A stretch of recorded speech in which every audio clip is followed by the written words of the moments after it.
Good evening, baseball fans. How you doing? How you doing? How you doing? Man, oh man, it feels good to say we got some news to talk about. It's been a couple of days, but we got a few stories. We got a lot to talk about tonight. We got some updates on Blake Snell, Jordan Montgomery. Could there finally be some movement with those two? Hoskins has a new home, and I called it, everyone. I called it in my free agent predictions. We'll talk about that. But as for Blake Snell, could this possibly open up the possibility of the team he could go to maybe dealing some pitching? We'll talk about that. We had James Paxton in the last couple of days. We even had Joey Gallo in the last couple of days.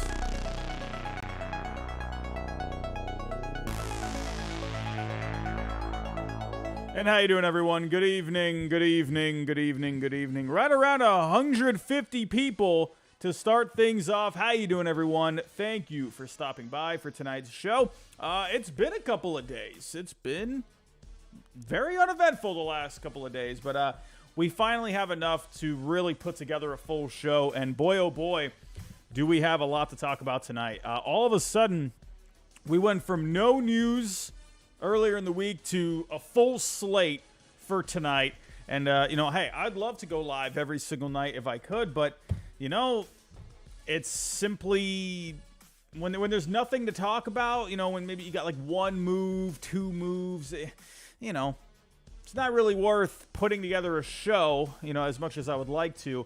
But tonight, we absolutely have a lot to talk about. So we could be finally seeing some movement on Blake Snell, Jordan Montgomery. We did have a couple of signings in the last couple of days that we can work into the mix tonight. Hoskins, a big move. James Paxton heading to the Dodgers. Joey Gallo, Aroldis Chapman. We had the Hall of Fame voting results last night.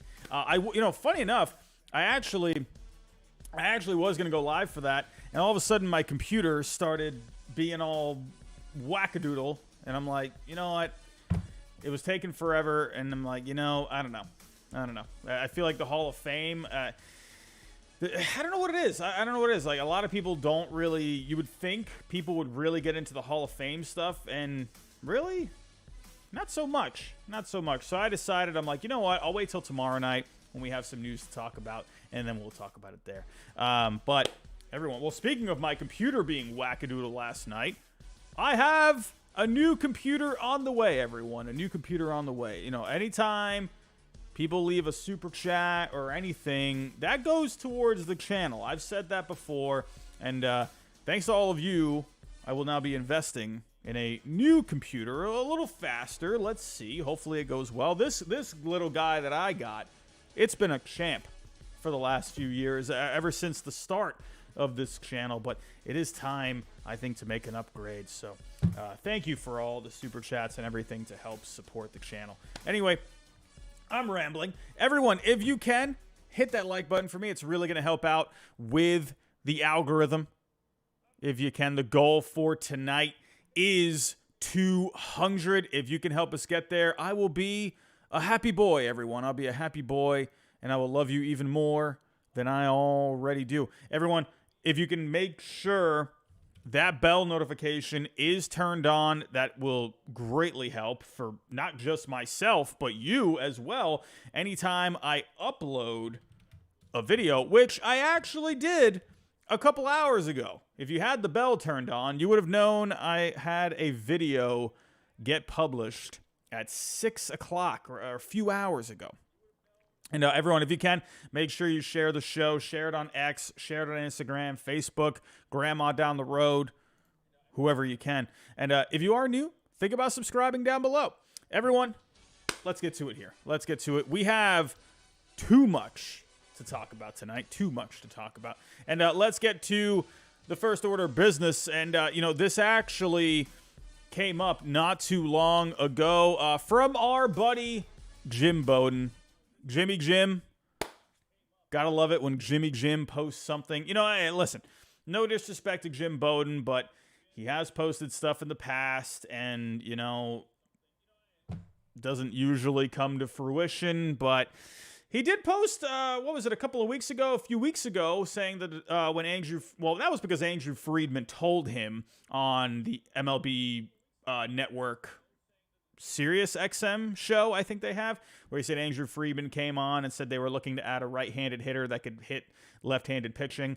Ended up being they signed Teoscar Hernandez like that night, so we had that. But Jim Bowden has posted a lot before, and usually it's kind of like doesn't really end up happening too much. But you know what, Jim Bowden, at the end of the day, former GM, was in Major League Baseball, still knows some people. So you know what, if he says something, I'll talk about it. So he says here, the Mariners continue to listen to trade proposals for pitchers in their starting rotation since the return in this market would be inflated. Then consider signing Blake Snell to upgrade the top of the rotation. He also says here that the Rangers are still engaged in trying to have a reunion with Jordan Montgomery. We'll talk about Jordan Montgomery in just a little bit because John Heyman had some stuff on Montgomery. But let's talk about Blake Snell here. Now, I find this really interesting if it is true that the Mariners are listening to offers when it comes to guys in their starting rotation. Well, if you're thinking here, well, what pitchers are those, Robbie? Well, we know what kind of a rotation the Mariners have. You got Luis Castillo. You got Logan Gilbert. You got George Kirby. You got Bryce Miller. You got Brian Wu. An absolutely stacked rotation. So, if you were to deal one of these guys, that would absolutely open up a spot for Blake Snell. And when you see the rotation here, well, you got 5 righties. I mean, it never hurts to have a lefty in the rotation. People will say out there, you don't necessarily need to have a lefty just to have, for the sake of it. But, I don't know, me personally, I feel like it helps to get a little bit of, different angles, right, in the rotation. Get a righty, lefty, maybe even a couple lefties, So I'm always up for making sure you have some variety in the rotation, whether, righty or lefty. So I think Blake Snell would be a great fit here. We'll talk about the contract in just a second. But which one of these pitchers would be the one to get traded? Funny enough, a few weeks ago, people started bringing up Luis Castillo. I don't know if that was an actual thing or if that was an actual report. I feel like someone just proposed it and someone else ran with it and then someone else ran with it. I don't know. I feel like Luis Castillo, I don't know. I mean, I could understand maybe trading him if you wanted to unload the payroll. I guess that could make sense a little bit. But I don't know. I feel like Luis Castillo, this is a guy, he's the ace of your staff. Like, I don't know. I love me some Luis Castillo. I'm absolutely biased towards the guy. I would love him to be on the Red Sox. But, then you got Logan Gilbert. You got George Kirby. Out of the two, to be honest with you, George Kirby is a little bit younger. Not really a whole lot, like 7 months or so. So not a huge difference there. I just look at George Kirby and I see a guy with a bit more of a ceiling. Logan Gilbert, he's awesome. I love me some Logan Gilbert. He's, to me, just a solid workhorse kind of a guy. But when I look at George Kirby, I see a bit more electricity there. I see a little bit more of a ceiling. They're very close, in my opinion. But I feel like Kirby, once he gets going a little bit more, I think this guy's going to be just a stud. He already is a stud. I mean, last year, 190 innings pitched at 26 years old. Not taking away from Gilbert. I'm just saying if I were to trade one of the two, I would probably say Logan Gilbert, and I believe George Kirby has one more year of control. I could be wrong on that. Logan Gilbert's a free agent in 2028, and George Kirby's a free agent in 2029. So I think that would be the big difference right there, and that's going to make George Kirby simply just more expensive because you would have him for another year. So Logan Gilbert, 4 years of control. George Kirby, 5 years of control. So Gilbert would be slightly cheaper. Still expensive, though. And then you got two other guys, Bryce Miller, Brian Wu. These guys just came up. And one of those could definitely be up for grabs. You know, young guys, their clocks basically just started, right? Brian Wu, just under 90 innings pitched last year. So really going into his full first season in 2024. And Bryce Miller, you know, you could say Bryce Miller had his first full season last year, 25 starts. He came up a little after the regular season started. But I think one of these guys, honestly, I think either one has a really good argument whether or not, like, which one you would want to trade for, right? Bryce Miller showed a lot of stuff. Brian Wu as well, but Bryce Miller showed a little bit more, right, through a few more innings there, so you got a bit more of a taste of what Bryce Miller can do. But Brian Wu, when you look at the numbers, right, when you look at the stuff, when you look at the strike throwing ability, they're very even. So to me, I think it's really take your pick, but then I could see people saying, well, Brian Wu is a year younger, so you know, maybe you just lean towards him. Maybe he has a bit more of a ceiling. I'm a big fan of either or. They both check off a lot of boxes, have great stuff, good velocity, throw a lot of strikes, a lot of first pitch strikes as well. That's a big thing to look for these days. And that's a thing I want people to start paying attention to a little bit more. I'm just saying, yeah, Andrew Bailey, he was the one that kind of started talking about it. But I'm like, you know what? It makes sense, right? Throwing those first pitch strikes, getting ahead in the count, you tend to have more success when you get ahead in the count, especially early. So with these guys, you know, I would think the two that would be up for grabs would be Bryce Miller or Brian Wu. Or if a team really wanted to, you know, try and blow away the Mariners, I could see maybe Logan Gilbert. I still am going to proceed with caution saying that I think it would take a big overpay to get Logan Gilbert, to be completely honest. And we can actually go look at the values here. Taking a look when it comes to these pitchers. So you're probably asking, all right, well, how much is it going to cost for these guys? So if we're taking a look, George Kirby is going to be through the roof, right? You're looking at $90 million for the median value. That's a lot. That's a lot of change, man. You're going to have to give up.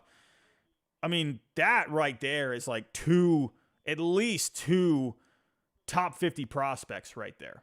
At least.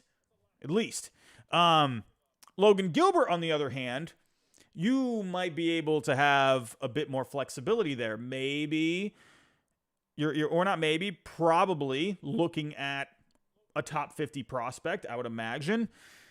Then you're going to have to throw in some other pieces along with him, maybe even some major league ready talent. Now, the thing with the Mariners, right? The one advantage that the Mariners have, if they were to trade a guy, you know, you could get some prospects still, and the Mariners would still be very competitive, right? You could essentially just trade Logan Gilbert for prospects, and if you sign Blake Snell, then, I mean, the Mariners are in the same spot. You essentially purchased prospects at that point, right? You replace Logan Gilbert with Snell, but you had to pay Snell the money.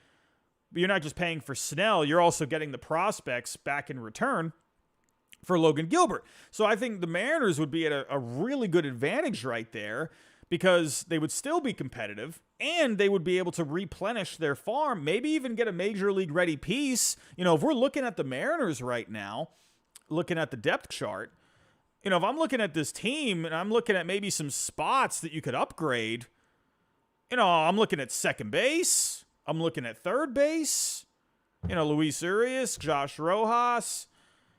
You know, I mean, if you're thinking of maybe some third baseman out there that maybe you could acquire, maybe an Isaac Paredes on the Rays, who hit for a lot of power last year, that would be awesome, right? And the Rays, you know, hey, send them a young pitcher.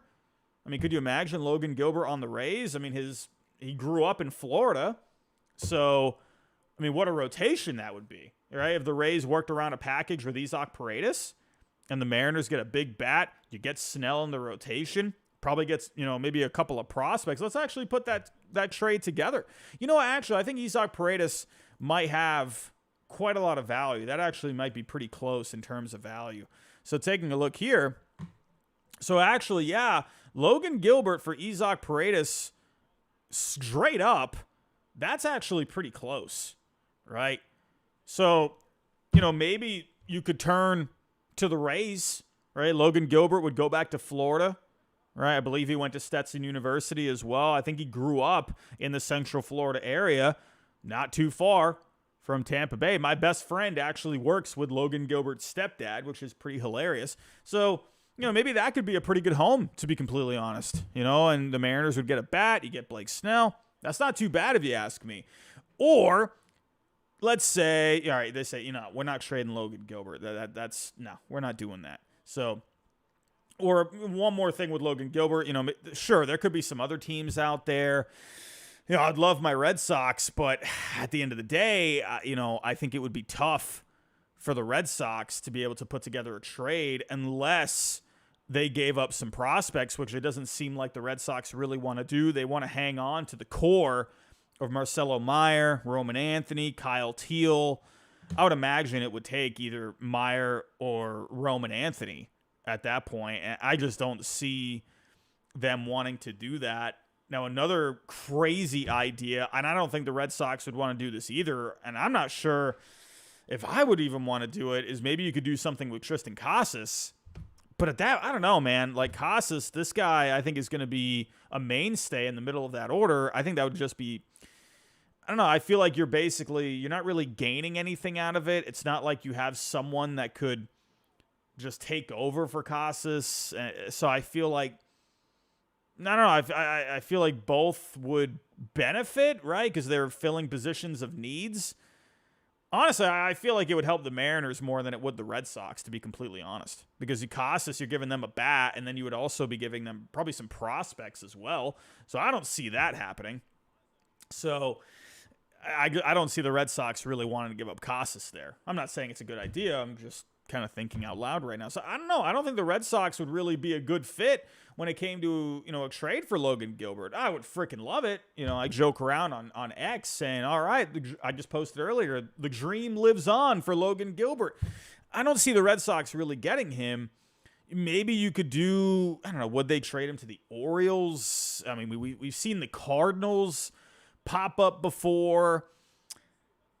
I don't know. Like, if I'm thinking of some teams that could be good fit, maybe the Rangers, that could be interesting. All right, they got some pieces there. You got some young players, not just prospects, but major league ready players. So maybe that could be something. I don't know. I mean, the Dodgers, of course, have a ton of prospects. Do they want to add more to that rotation? I don't know. So, I don't know. Honestly, I feel like the Rays could be an interesting candidate for Logan Gilbert. However, if I'm looking at some players that, if you're looking at the Red Sox right now, and there's a whole bunch of teams, since I'm on the Red Sox, I'll talk about them. I think they match up really well for, a player like Bryce Miller or Brian Wu. You're right around the same value. And I think for the Red Sox, you could probably give up, a couple smaller pieces here. I know Nick York is like the popular trade piece to throw in, but that could be something you throw in there. Maybe you could even throw Winkowski involved, get him involved. Maybe, you send back Cedane Rafaela. Maybe the Mariners figure out something to do with him. You could do something like Rafaela, maybe even Nick York. I don't know. Maybe throw back, maybe like Emmanuel Valdez, something like that. Let's say you did that for Bryce Miller. I mean, that would be a pretty decent overpay right there. So maybe you don't have to do that much. But my point here is if the Red Sox were to make some kind of a deal, you wouldn't have to give up Meyer, Anthony, or Teal. I think you'd be able to make a trade if the Mariners are interested in these players, where you could work around a package of some lower prospects besides the big three.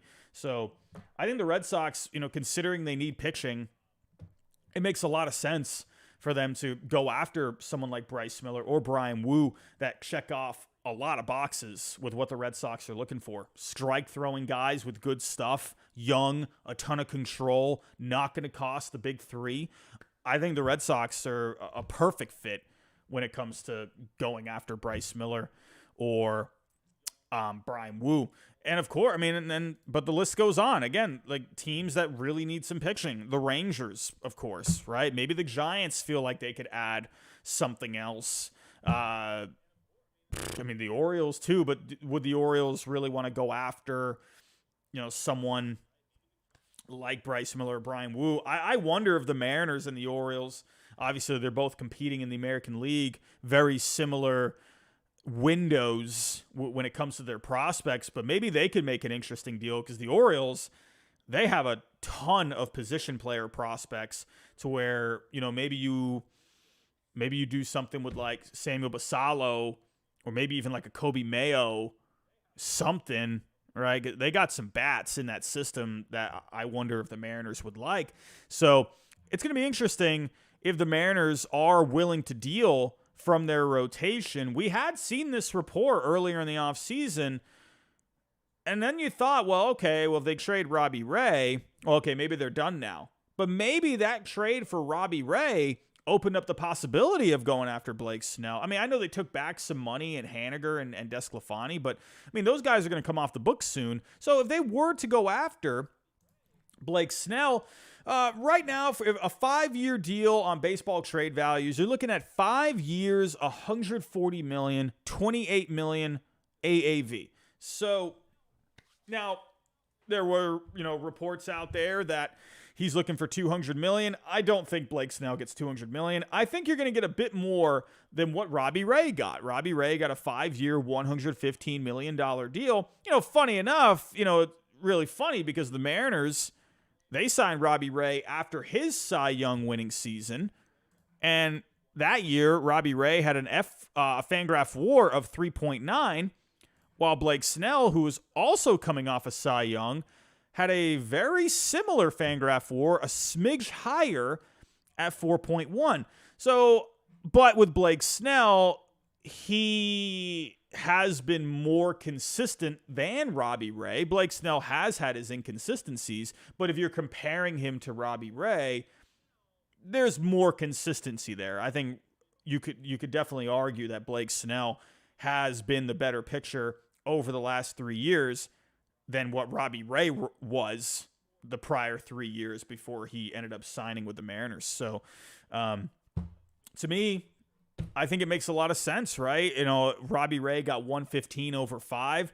Blake Snell getting a little bit more than that over a 5-year deal. Could you just do, there was the report that the Yankees were offering 6 over 150. What if the Mariners just said, all right, 5, 150, let's get this done.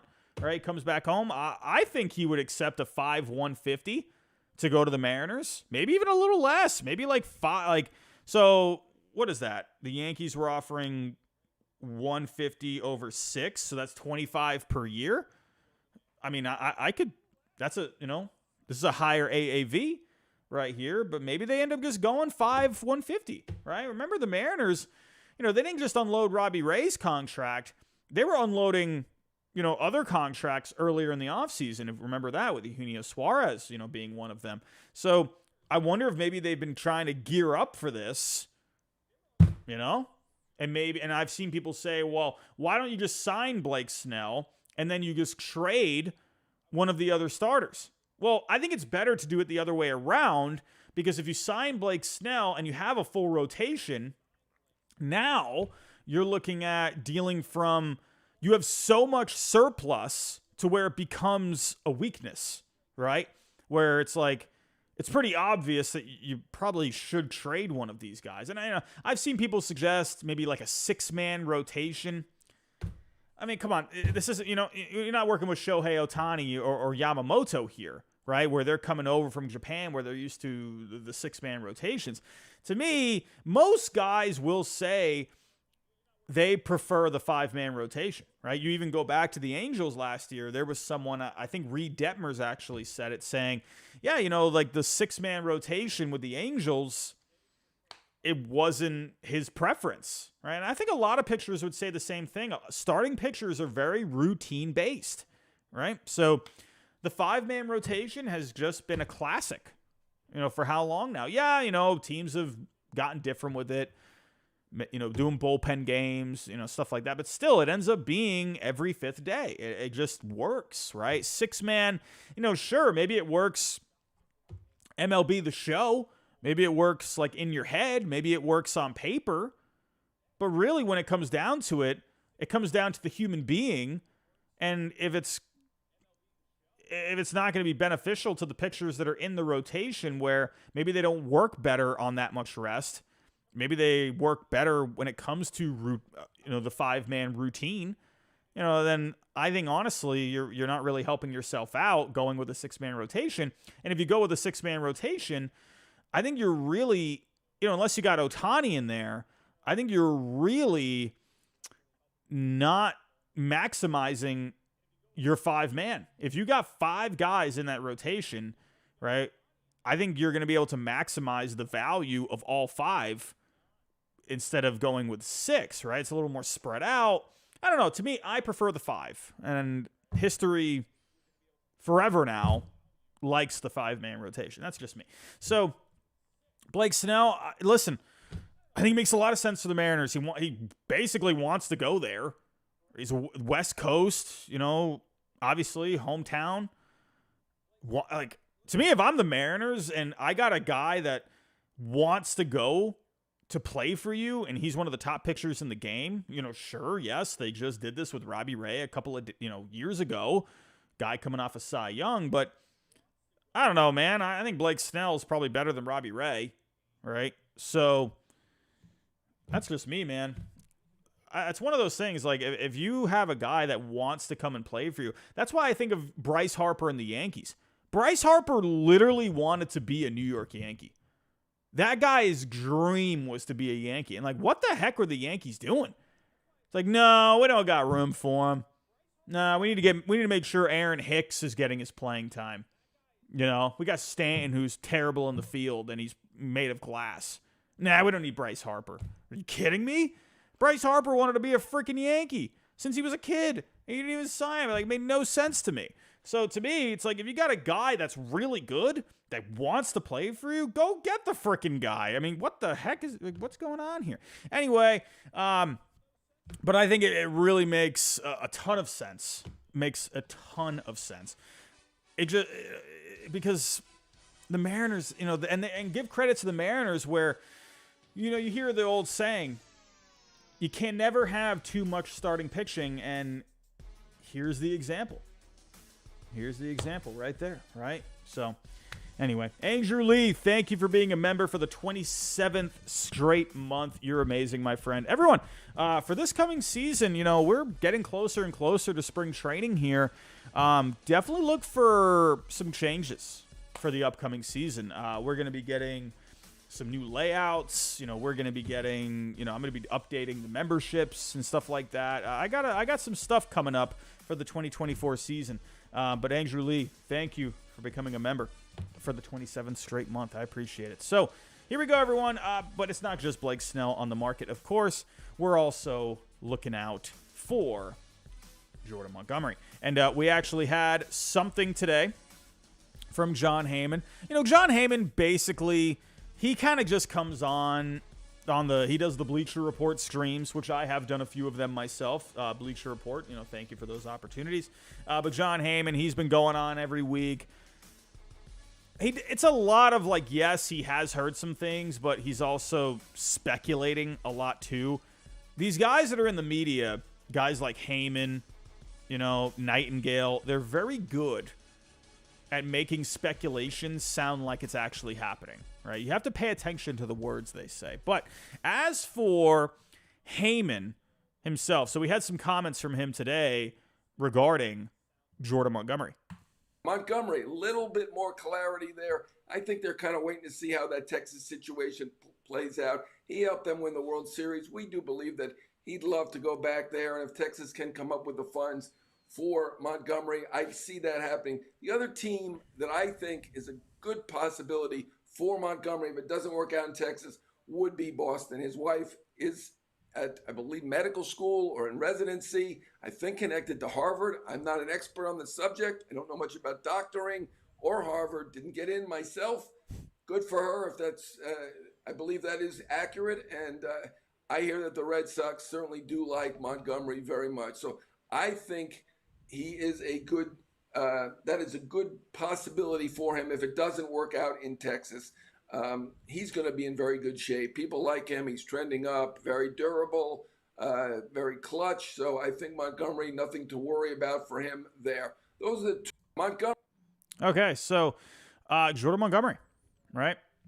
Right now, I mean, when you look at all the teams, when you look at the teams that would be the best fits for Jordan Montgomery, and I've been saying it for a while now, the Rangers and the Red Sox, both are perfect. Both need starting pitching. But Montgomery to the Rangers, yeah, it makes more sense because he was just with the Rangers, won a World Series. He did very well there. Loved his time there, according to reports. You might as well just go back to the Rangers. And I've said this a million times. The problem with the Rangers is the TV money, right? They're going to be getting some money for this year, but what's going to happen over the next couple of years? And it's not just about the money that they're going to be getting, right? It's also about the money that they have on the books as well. So if we go take a look at the payroll for the Texas Rangers, Fangraphs, for crying out loud, can you help me out here? Unbelievable, Fangraphs. You are killing me. Trying to look at the payroll, and I can't look at the payroll. Awesome. Gotta love that. But Jordan Montgomery, the problem there with the payroll is you have contracts on the books, right? They're going to be over that luxury tax most likely. Again, I wish I can look at this freaking payroll, but of course, Fangraphs, they absolutely kill me sometimes, man. Like, I'll be trying to use it, and it's like, oh, and they're doing updates or something. I don't know. But right now, they're right around that CBT, right? So signing Jordan Montgomery is going to put you over it. So if you sign Jordan Montgomery to, let's say, a 5-year deal, let's say $25 million per year, 24 maybe, you're going to be over that luxury tax, and you do have some money coming off next year, like Scherzer, he's coming off. If Evaldi doesn't get the amount of innings, he would end up coming off. So, you got Heaney coming off as well. So they do have money coming off, but putting Montgomery on that payroll is going to put you right around that CBT again. And the problem with that, again, for these teams where they're over it, like, okay. But the difference with the Rangers is they don't have a clear idea, at least from what we know, according to public knowledge. We don't have a clear idea of what's happening with the TV service, right? I mean, what are they going to do when it comes to broadcasting their games? I mean, look at WWE. WWE, I'm going to mix in some wrestling here. WWE just signed, a 10-year deal with Netflix? After all these years of being on cable TV, they are moving Monday Night Raw to Netflix. That, blew my mind when I saw that. There was a possibility for a while that it could happen, and they've already been doing their monthly pay-per-view, or now they call it the Saturday premium event or whatever they want to call it. But they've been having that on Peacock, the streaming service. But this is Monday Night Raw, right? A show that has been on every single Monday since 1993, I believe. And they are now taking that step into the streaming. So what are the Rangers? What are they going to do? Right? What's going to happen there? Are they going to be with, MLB Network? It's very, at least to the public knowledge, it seems like it's pretty up in the air at this point. And they might not know something until later on in the year. So, yeah, you could sign Jordan Montgomery, but is it the best move if you don't quite know your financial future? Right? Of course, they got a lot of money, but you got to remember here when it comes to TV or when it comes to the revenue for the teams, TV is a big part of it, right? If you took the Yes Network or Nesson away, like from Red Sox and the Yankees, they would lose so much money. It's crazy how much money they would lose, right? Those are huge networks for them, right? And it's a big deal. It's not just tickets, and it's not just, selling food. TV is a big part of it, right? So if they don't know what's happening here, yeah, you would have the money for this year. But I don't think Jordan Montgomery is going to sign a 1-year deal. Maybe he does. Who knows? Maybe you could see something like that. Maybe he ends up just going back for a year. Maybe just works out another contract next year. But is that really smart on his part? Probably not. He probably wants to sign something where he's going to, be financially secure for the next 6 years, right? Maybe 4. So it's really interesting. And if the Rangers are not able to get this done, then what does that leave for him? And I'm sorry, I'm not trying to be Giraffe Neck Robbie right now, but again, it's my Red Sox because the Yankees aren't going to pay him. They already signed Stroman, right? They wanted Snell first off. They're not going to sign Montgomery. They didn't even think he was good enough before. He's not going to the West Coast. There's been no connection. Maybe they come out of nowhere and maybe offer him the big bucks, maybe. But those Giants, Angels, they've been connected to Snell. So, I don't know. I'm not sure if Montgomery's a guy. The Cubs, maybe, but they already have a full rotation. I don't think the Mets are going to get involved. I don't see the Mets really doing a 5-year deal, for 130, especially, with David Stearns there. Not sure if they're really willing to commit to a guy over 30 at this point. So really, when you look at it, like, where could he even go? Where would be even the best fit? The Phillies could be interesting, but Dave Dombrowski, he has said they're probably working around the edges at this point. I think you'd be a really good fit, but you got Wheeler coming off next year, so what do you got to figure that out? Really, the only other fit are the Red Sox. And his wife is in Boston. She's in a residency, right? She's going to dermatology school. She's in her dermatology residency at Harvard. I'm not quite sure. I was talking to Red Seat Radio. Go follow his channel, Red Sox fans and baseball fans. Go follow him, Red Seat Radio. He's awesome. But I was talking to him because I'm not quite sure how this stuff works, but he was telling me that he has a friend that goes to medical school or something, or maybe dermatology school, I'm not quite sure, where I guess you could transfer after a year. I believe she just started a couple of months ago, right? So I don't know. But to me, I don't know, if I'm going to Harvard, I would probably want to stay at Harvard. You know what I mean? I don't know. But I don't know. I can't think of another team that really makes a whole lot of sense. If I'm really looking here, the Cardinals, I've seen even Cardinals fans say, let's bring him back. No, they're done. They're not doing anything. I don't think the Blue Jays, I don't think that. I really think it's either the Red Sox or the Rangers. And I think if the Rangers don't figure out what to do, I think he's going to go to the Red Sox. Unless he goes back to the Rangers, let's say a creative kind of a deal where if he wants to be a Ranger, well, then they figure it out, right? And they make something work. But I think if he's looking for more financial security, I'm being realistic. This is not Giraffe Neck Robbie. I would say this if this was the Orioles or the Tigers.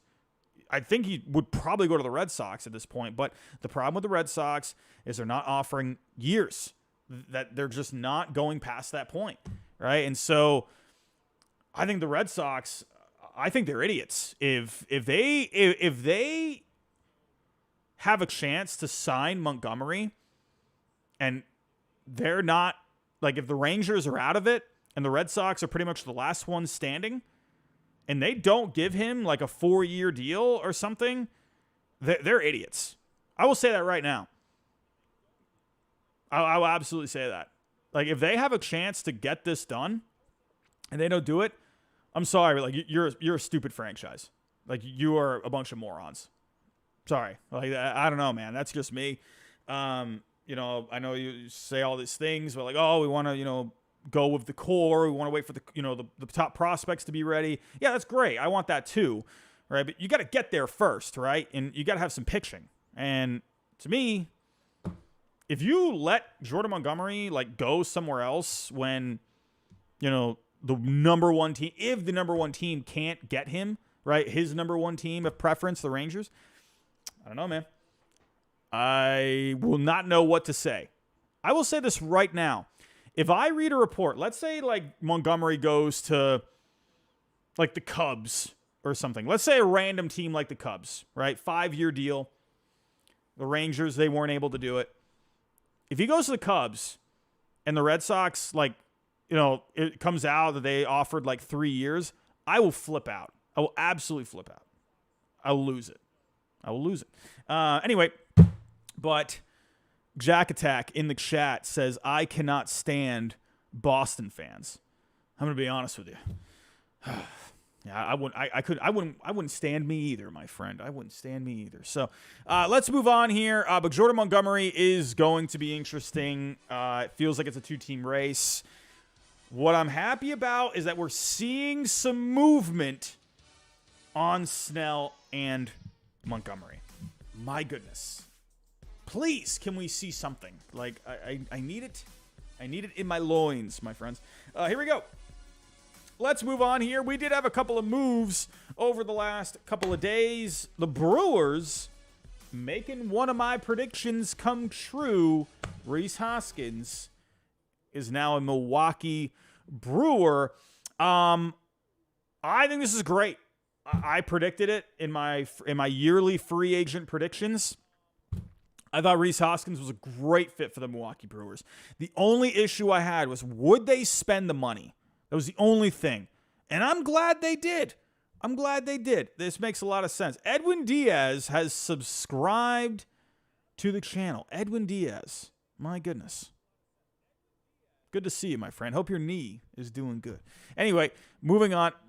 The Brewers, right? This is a big move because the one thing the Brewers lacked last year was a big bat in the middle of the order. That they were running on fumes. Right? They got hot at times last year, but they really lacked that big bat. They had to go get Josh Donaldson, for crying out loud. Like, that's how desperate they were for some offense, right? You had Josh Donaldson playing playoff games. I think he homered in the playoffs. I think he had like a couple of homers, if I remember correctly. So I guess that kind of worked out. So, but yeah, great comment. Hirsch for real. Burns won't be traded now. And I kind of got that idea right in the early goings of the offseason. I'm thinking like, you know what? Corbin Burns going to cost a lot for just 1 year. And the Brewers always want to compete. I think at this point, like the Brewers, they're just going to go for it. And if they're out of it like mid-season, then yeah, I'd trade them then. But I'd say like the Brewers, man, they always want to compete. So, it's just not really in their formula. But they're not like the Guardians where they trade these guys, before the season and then they figure it out. No, like that. In a way, I can respect it. I respect that they want to hang on to him. And, they'll get a draft pick compensation if he ends up just walking. So, but Hoskins, I love the move. Obviously, the big thing with Hoskins is he missed last year. So that's going to be a bit of a question mark. Honestly, I feel like it's not going to be that big of a deal, right? ACL tear. He's had all this time to, recover and get better and rehab. It's not really an injury you see very much in baseball. I think he's going to be fine. So, I'm sure he will get quite a lot of DH time, right? You can put Yelich out in the outfield. You can do a rotation there. So let's see how that ends up working out. But Hoskins, I'm sure he'll get a good amount of first base and DH time. So, but that's a great bat for the middle of the order. And if we actually take a look at the offense last year with the Milwaukee Brewers, like I said, they struggled last year. Fangraphs, are you really going to do this to me right now? Are you really going to do this to me? Unbelievable.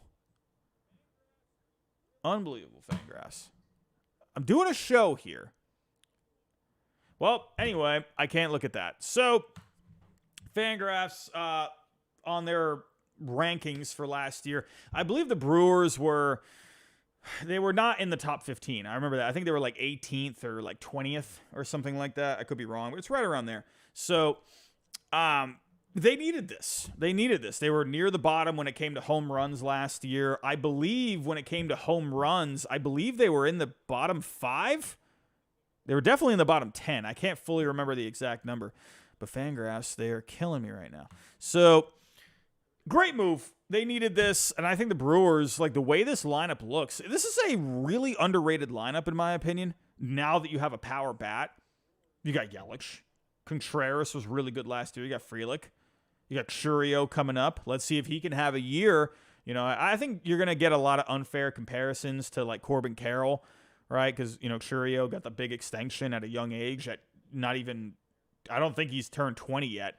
So a lot of expectations for him. So I think he will get a lot of unfair comparisons, right? Corbin Carroll was just such a monster last year, man. I don't know. But, hey, Churio, if he ends up being great, Terang, he's always been a pretty solid hitter in the minor leagues. Garrett Mitchell, this guy, when he's good to go, he's a stud. Adames has popped there. You know, I really like the offense here, and they got some good defensive players as well. You know, the rotation, that's one thing to think about. Could they go out and maybe get a cheap guy, maybe make a trade? You know, something like that. They don't have a lot of depth when it comes to the rotation. Now, I think you can get away with Burns, Peralta, and Miley, but I don't know, man. I feel like you would need something else for this rotation. I mean, if we're looking at guys in the minors here, I mean, we got Ashby, you got Jansen Junk. I don't know. I feel like you probably need to go get, even if it's like a cheap guy, you know, like even like someone like even like a Mike Clevinger, you know, someone cheap. Like I know he's had his off the field issues, but you know, I think Clevinger, man, that could be a guy you put into the 4 spot. You know, you have Rhea at the number 5. Like I think that would be a pretty decent pickup. So, you know, someone like that, maybe Michael Lorenzen, I think could be really good for them. Guys that won't really break the bank, probably cost you around maybe, you know, like 12 to 14 per year, probably. Maybe like if you get Clevinger, like a 2-year 28. If you get Lorenzen, maybe like a 2-year 20 to 24. So I could see the Brewers doing something like that. Give them some depth, right? So, but overall, love the move. Let's move on to the Dodgers here. We had a move a couple of nights ago, and hey, you know what? The Dodgers, they just keep on going here. Yeah, not the big flashy move like Ohtani or Yamamoto, but Paxton, in my opinion, is a good veteran guy to get. You know, a lot of Red Sox fans, they were up in arms like, oh my goodness, the Red Sox got outbid again. No, according to reports, the Red Sox, they were very interested in bringing him back, but he simply just wanted to go back to the West Coast. You know, I've seen people out there say, well, why didn't you pay him more to keep him in Boston? It's like, listen, James Paxton, man, like, he looked really good when he first came back last year, but he clearly just didn't have it, you know, down the stretch. He didn't have his legs under him, you know, so I think he is going to be better this coming year, but that's not a guy you overpay for, right? If he wants to go back, you know, towards the West Coast, then you let him do it, right? And it's like, you're not going to overpay for a guy that's had a lot of durability issues.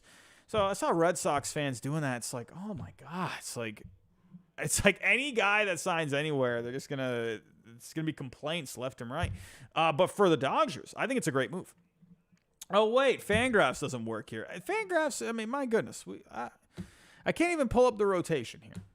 Where is the Dodger? You know, maybe I can click this. Let's see. Maybe it's already loaded. Nope. Oh, well, everyone, it looks like we don't have... Oh, we do! It worked. Okay, so James Paxton, he is listed as the number 5 as of right now. But remember, there's talks of maybe doing a 6-man rotation.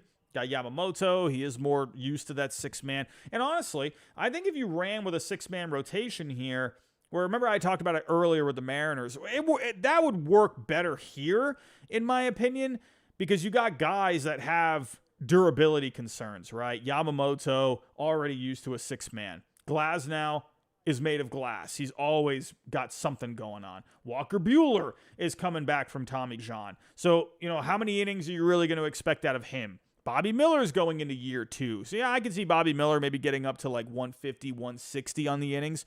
And, you know, and Paxton there, you know, gives him a lefty, gives him a little bit of variety.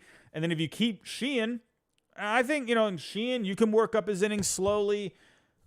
I think a 6-man rotation for the Dodgers actually works very well in their favor when you think of the Dodgers starting pitching health last year. I think this is actually probably the better way to go about it. And I think you could end up getting more out of Glasnow. You can let Buehler kind of ease back into things, right? He's going to be a free agent soon. So I would imagine maybe he would even like that too, right? To not just get, thrown out there to try and get like 180 innings, right? Might be better for his health long term. Maybe a fewer amount of innings for this coming year. Bobby Miller, you can kind of ease him along. All right, and then Paxton, obviously, he threw 96 innings last year. He's thrown not even 100 innings combined in the last 3 years. So I think with Paxton, I think, 120, 130 innings is realistic. So I think it's honestly a great idea to go with a 6-man rotation for the Dodgers, whereas with the Mariners, you got all these guys that are durable, right? I mean, you got Kirby and Gilbert, 190 innings each last year. Castillo is as durable as they come. And yeah, like Brian Wu, Bryce Miller, you can, if you did a 6-man rotation, that could let them ease up their innings a little bit more. But why would you limit the innings of Kirby and Gilbert and Castillo? That's not what you do. You don't limit their innings with a 6-man rotation. You just don't. So, whereas for the Dodgers, though, it makes sense. But what's the next move for the Dodgers? Where it's clearly something for the bullpen, right? Evan Phillips, listed as the closer right now. Listen, I know they lost Red Sox legend Ryan Brazier. You know what's funny? John Heyman says Ryan Brazier as Ryan Brazier, and it makes me laugh every single time. It's amazing. But you don't have Ryan Brazier anymore. So if you're really going to complete the puzzle here, you might as well finish the job and go after someone like Emmanuel Clase. You got the prospects to get it done. I mean, if we're looking here at the free agents that are available, let's see. Okay, so we can look at this. So, it's funny. When Josh Hader was out there and then people were connecting the Dodgers, I didn't see it. I just didn't see the Dodgers wanting to spend that much money for a reliever because that's not really something they do. Could they go the cheaper route? Could they go get a Hector Neris? Could you maybe get a veteran guy like a Robertson? Maybe bring Brazier back? I don't necessarily think you have to go get a stud closer. I think I'm more just doing that for fun, if anything. I think you could just bring in one of these guys, make it work. Honestly, I actually threw this out the other day, talking with a buddy of mine. Why not the Dodgers go after Shintaro Fujinami, right? A guy that had some issues last year, went into the bullpen, showed more promise out of the bullpen last year. But I feel like the Dodgers, look what they did with Ryan Brazier.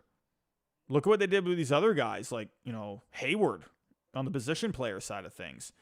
Look what they did with Tyler Anderson a couple years ago. I say go after Shintaro Fujinami.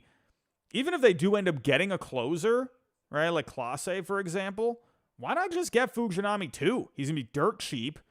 And hello, you got Ohtani, you got Yamamoto. You might as well get the gang all together and bring in Fujinami as well. I think that would be great for the Dodgers. But the one guy that I'm looking for in terms, of a guy that's realistic for the Dodgers would be Clase. It just makes a lot of sense, right? If we're looking here at some closers that could be available, right? If we go to the relief pitching rankings, if I kind of go through here, I'm not really seeing a lot of guys that could really, maybe I don't know. I don't think the Brewers trade Devin Williams, right? If they're not going to trade Burns, they're not going to trade Williams, and he's under control. Tanner Scott could be an option. That's someone that's out there. He's got one more year left of control. I could see that. He'd be a cheaper option than someone like Clase. So I think that's realistic. Cardinals, they're not going to do anything. No, the Pirates are not going to trade David Bednar. Every year we hear this. No, it's not happening. If they're signing a Aroldis Chapman, they're not trading away David Bednar. They're trying to compete. Cubs, they're not trading away anyone. So get back to, my Red Sox here, Kenley Jansen. That could be a guy they bring back. Right, feels like Kenley Jansen. It's weird that he's Like, I don't know, when I saw him on the Braves and even my Red Sox, I'm like, it's just so weird. I just look at Kenley Jansen as a Dodger, so that could happen.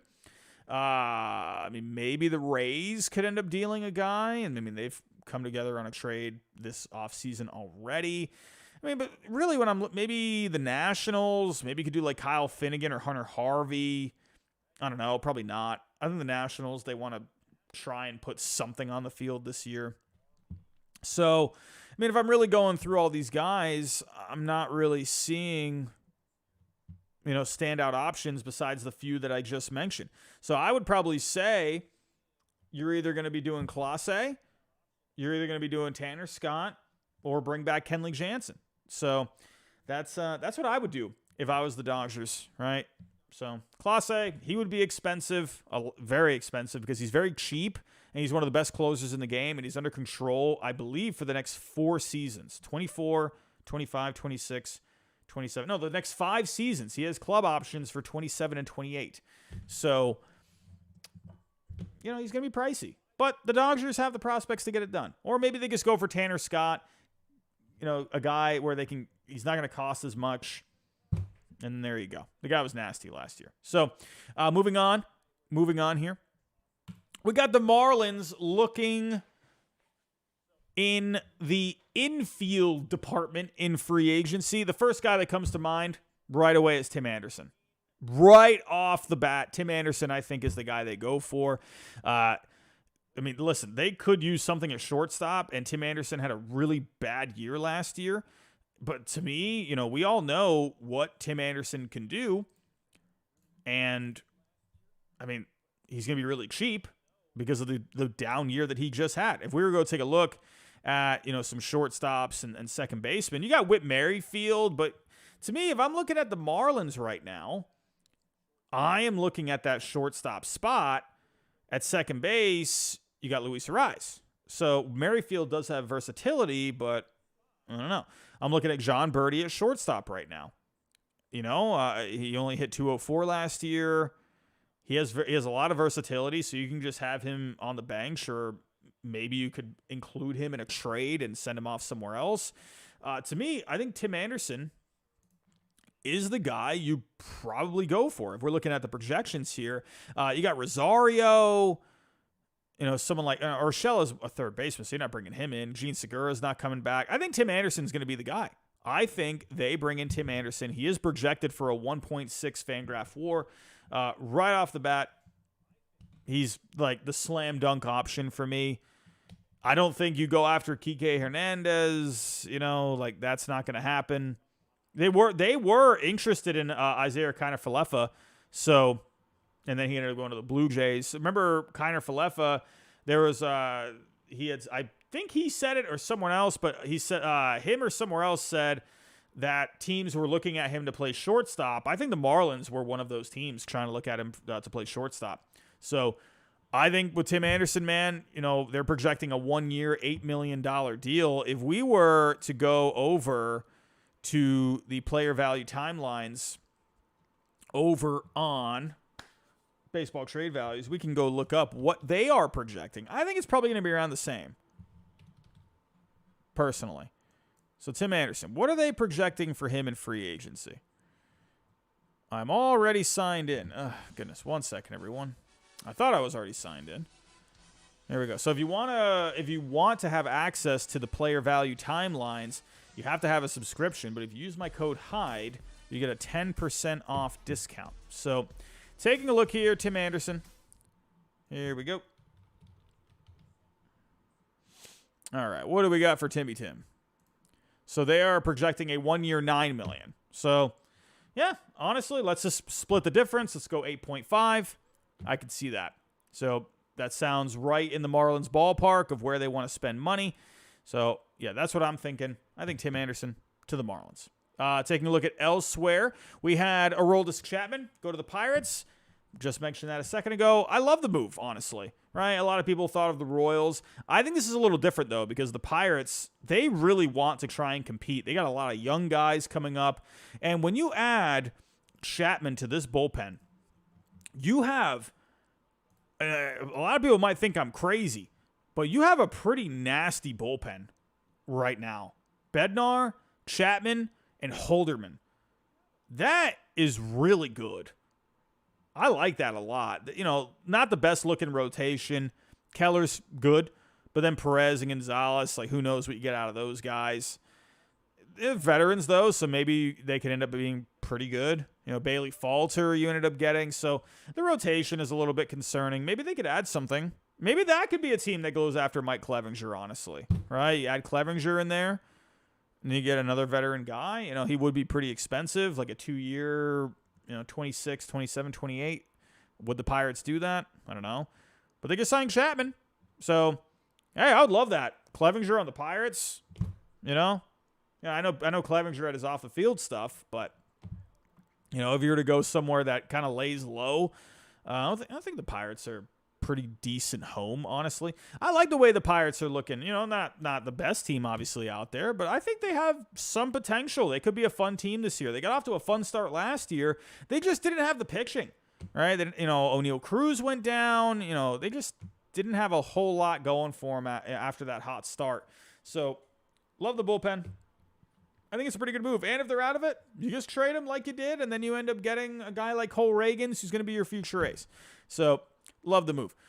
We had Joey Gallo going to the Nationals. Joey Gallo. If we go take a look at the numbers with him last year, we saw some improvement from Gallo last year. Not really necessarily with the batting average. That's kind of what he is at this point. But, OPS at 741, 21 home runs. He's a guy where, we saw what happened to him the last couple of years before that, after he went to the Yankees. I mean, look at the numbers that he put up with Texas before he went to the Yankees. Dude had 25 home runs in 95 games.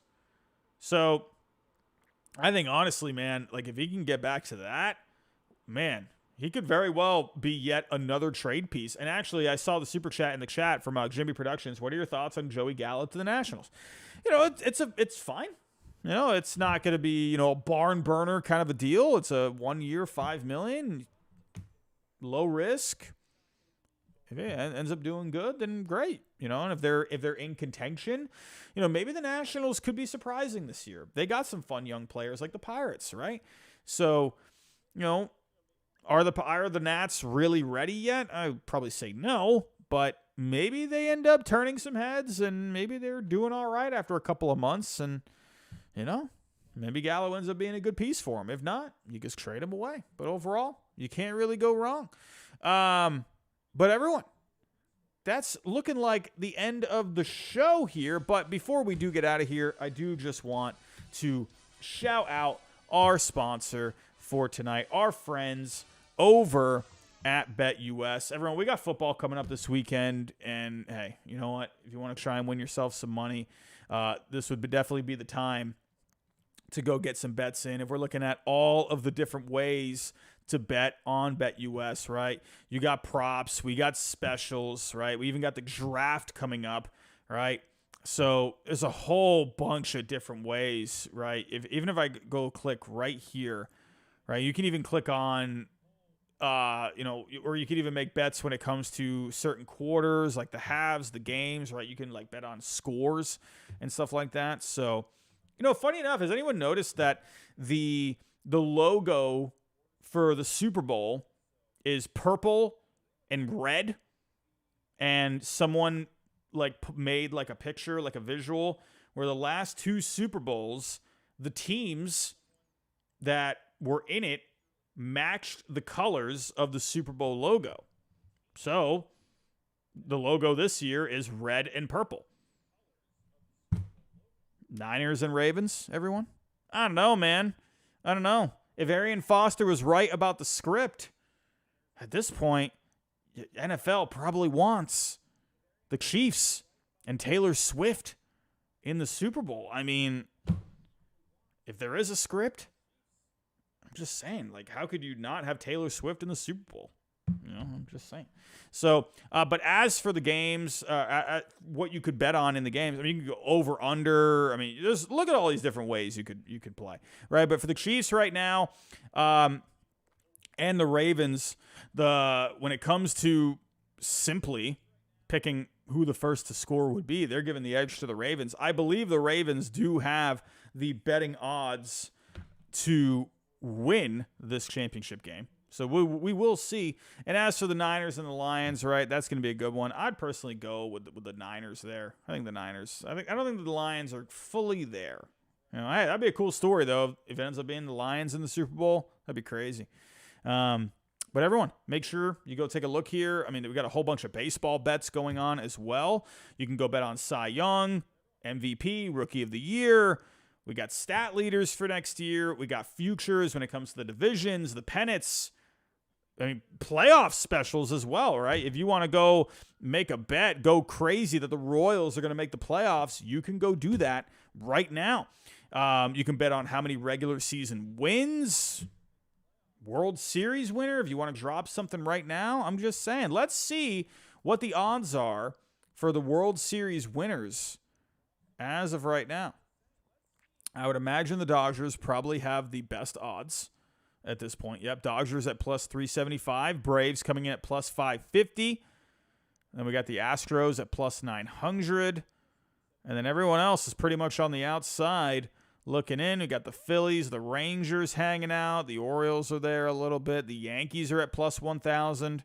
So, hey, go make some bets, everyone. But make sure you play responsibly. The link is in the description down below. You get a 125% bonus when you click on that link. So, everyone, I'm out of here. I just want to say thank you for stopping by tonight. Not a whole lot of action this week. I hope we can stream again tomorrow. But please, everyone, we got 250 of you still in here. Go check out the video that I posted earlier if you have not already. Hey, that was a fun one. I put together some blockbuster trade ideas. At this point, it's a slow off season. I wouldn't mind maybe doing another video. If that video can get to, let's say if you can help us get to, I don't know, get it to 500 likes, maybe I'll do another one. All right, so let's shoot for it. Everyone, if you can on the way out, the goal for tonight was 200 likes. If you can help us get there, I will love you forever. It really does help out with the algorithm, everyone.